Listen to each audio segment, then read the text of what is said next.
نحمدہ و نصلی علی رسول الکریم اما بعد اعوذ باللہ من الشیطان الرجیم بسم اللہ الرحمن الرحیم وجعلنا بینہم وبین القری التی بارکنا فیہا قرى ظاہرة وقدرنا فیہا السیر سیروا فیہا لیالیہ وایاما آمنین وقالوا ربنا باعد بین اسفارنا وظلموا انفسهم وجعلناهم احادیث ومزقناهم کل ممزق ان فی ذلک لآیات لکل صبار شکور وَلَقَدْ صَدَّقَ عَلَيْهِمْ إِبْلِيسُ ظَنَّهُ فَاتَّبَعُوهُ إِلَّا فَرِيقًا مِّنَ الْمُؤْمِنِينَ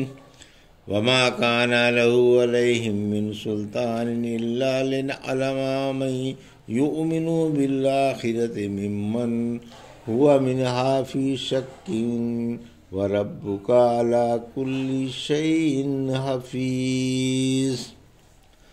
ابھی آپ نے سورہ سبا کی آیت 18 سے 21 کی تلاوت سماعت فرمائی۔ ان آیتوں کا ترجمہ اور تفسیر اس طرح ہے: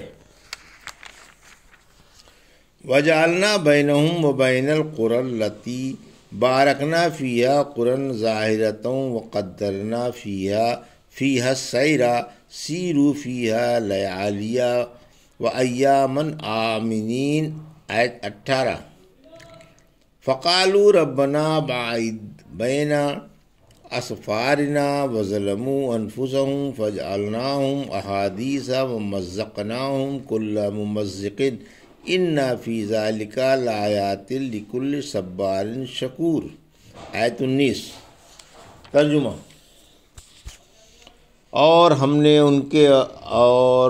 ان کے شہروں کے درمیان جن میں برکت دے رکھی تھی اور شہر بھی آباد کر رکھے تھے جو سر راہ ظاہر تھے، اور ہم نے ان میں چلنے کی منزلیں مقرر کر رکھی تھیں کہ ان میں دن رات امن و امان سے سفر کرتے رہو، لیکن انہوں نے دعا مانگی کہ اے ہمارے آقا ہمارے سفر لمبے کر دے، اور انہوں نے اپنے اوپر ظلم کیا۔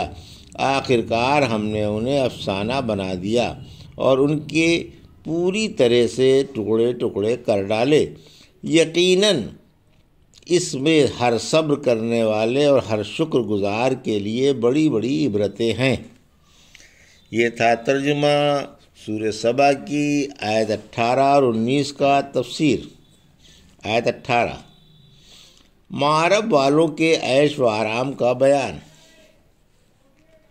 معرب والوں کے عیش و آرام کا اور ان کے عافیت و امن و امان کا بیان ہے کہ وہ خوشگوار عیشوں میں، رشک آفری نعمتوں میں، پربہار شہروں میں اور امن والے اور قریب قریب شہروں والے علاقوں میں زندگی گزار رہے تھے، جہاں کی زمین سونا اگل رہی تھی۔ پھلدار درختوں کی کثرت کا یہ عالم تھا کہ مسافروں کو اپنے ساتھ سامان سفر میں کھانے پینے کی چیزوں کے لے جانے کی ضرورت نہ تھی۔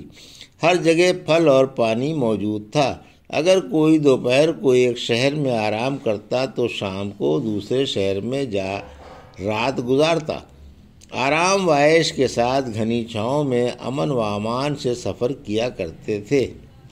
پھر فرمایا کہ ہم نے ان میں چلنے کی منزلیں مقرر کر دی تھیں، یعنی ان میں فاصلہ مسافروں کی ضرورت کے مطابق رکھا گیا تھا۔ انہیں سفر میں نہ صرف دن ہی میں بلکہ رات کو بھی امن نصیب تھا۔ آیت 19: سبا والے قریب قریب کی بستیوں سے اکتا گئے۔ ان لوگوں نے اللہ کی یہ نعمت ٹھکرا دی، قریب قریب آبادیوں سے اکتا گئے اور یہ آرزو کرنے لگے کہ سفر کے لیے لمبے لمبے چوڑے میدان و بیابان ہوں تاکہ سفر کا لطف حاصل ہو، سواریاں بھی ہوں، کھانے پینے کا سامان بھی ساتھ ہو اور سفر کی تمام صعوبتوں سے دوچار ہوں تو پھر سفر میں مزہ آئے۔ ان لوگوں نے اللہ کی نعمت کی قدر نہیں کی اور دعا کرنے لگے کہ اے اللہ ہمارے سفر لمبے لمبے کر دے اور کفر و شرک کر کے اپنے اوپر ظلم ڈھایا۔ آخرکار ہم نے انہی لوگوں کے لیے افسانہ بنا کر چھوڑ دیا۔ اب لوگ ان کے واقعات بیان کرتے ہیں کہ اللہ نے ان پر کیسا عذاب بھیجا جس سے وہ تتر بتر ہو کر رہ گئے۔ نہ عزیزوں کا قرب ہی رہا، نہ دوستوں کا آنا جانا ہی رہا، نہ وہ عیش و آرام ہی رہا اور نہ مل بیٹھنا ہی رہا۔ سب دنیا میں ادھر ادھر متفرق ہو گئے۔ جب لوگ تتر بتر ہو جاتے ہیں تو اس تفریق و تشت کی مثال میں عرب والے سبا والوں کو پیش کیا کرتے ہیں کہ یہ تو ان کی طرح سے تتر بتر ہو گئے۔ پھر فرمایا کہ اس واقعے میں ہر صبر و شکر گزار کے لیے بڑی بڑی عبرتیں ہیں کہ کفر و شرک کا نعمتوں پر شکر ادا کرنے کا اور اللہ کو بھول جانے کا ایسا عبرتناک انجام ہوتا ہے کہ انسان دانے دانے کو ترس جاتا ہے، تباہ و برباد ہو جاتا ہے اور تتر بتر ہو جاتا ہے۔ رحمت عالم صلی اللہ علیہ وسلم نے فرمایا، مومن کے حق میں اللہ کا جو فیصلہ ہوتا ہے وہ اچھا ہی ہوتا ہے۔ اگر اسے نعمتیں ملتی ہیں تو وہ اپنے رب کا شکر بجا لاتا ہے اور اس کی حمد کرتا ہے، اور اگر اس پر مصیبتیں آتی ہیں تو اپنے رب کی حمد کر کے صبر کر لیتا ہے۔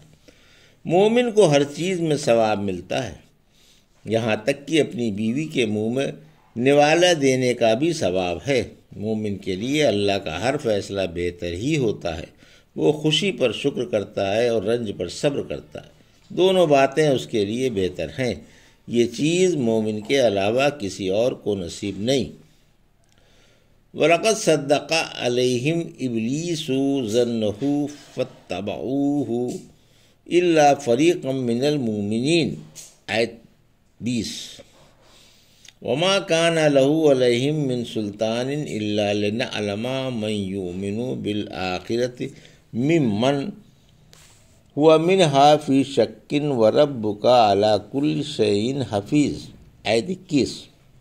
ترجمہ: بلا شبہ شیطان نے اپنے گمان کو سچا کر دکھایا، سب کے سب اس کے پیچھے لگ گئے بحرز ایمان والوں کی جماعت کے، اور شیطان کا ان پر کوئی زور نہ تھا مگر یہ کہ ہم آخرت پر ایمان رکھنے والوں کو اس پر ایمان رکھنے والوں کو ممتاز کر دیں، اور آپ کا رب ہر چیز پر نگہبان ہے۔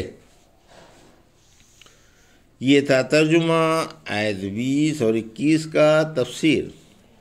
آیت 20: ناشکروں نے شیطان کی بات سچی کر دکھائی۔ اوپر سبا والوں کا بیان تھا کہ جب انہوں نے خواہش پرستی اور شیطان پرستوں کی پیروی کی تو ان کا کس قدر عبرتناک و حسرت خیز حشر ہوا۔ اس آیت میں ان کی اور ان جیسے خواہش پرستوں اور شیطان کے مریدوں کی طرف سے خبر دی کہ ان پر ابلیس نے اپنا گمان سچا کر دکھایا۔ جب شیطان نے حضرت آدم علیہ السلام کو سجدہ نہیں کیا تھا تو یہ کہا تھا، سورہ اسراء کی آیت 62 میں، تو نے اس کو جو مجھ پر عزت عطا فرمائی ہے، اگر تو مجھے قیامت تک مہلت دے دے تو میں اس کی اولاد کو خوب تباہ کر کے چھوڑوں گا، علاوہ تھوڑے سے لوگوں کے جو میرا کہنا نہیں مانیں گے۔ آیت 21۔ شیطان کا کسی پر زور نہیں ہے، یعنی شیطان بلا دلیل و حجت کے بہکاتا ہے۔ لوگوں پر اس کا کوئی غلبہ و دلیل و حجت اور زور زبردستی نہیں ہے، اور نہ ان پر دباؤ ڈال کر انہیں مجبور کر سکتا ہے۔ وہ تو دھوکے دے دے کر، جھوٹی امیدیں دلا دلا کر، اپنی عیاریوں سے کام لے کر انسان کی راہ مارتا ہے۔ لوگ اس کے جھوٹے بہلاووں میں آ جاتے ہیں اور اس کا کہنا مان لیتے ہیں۔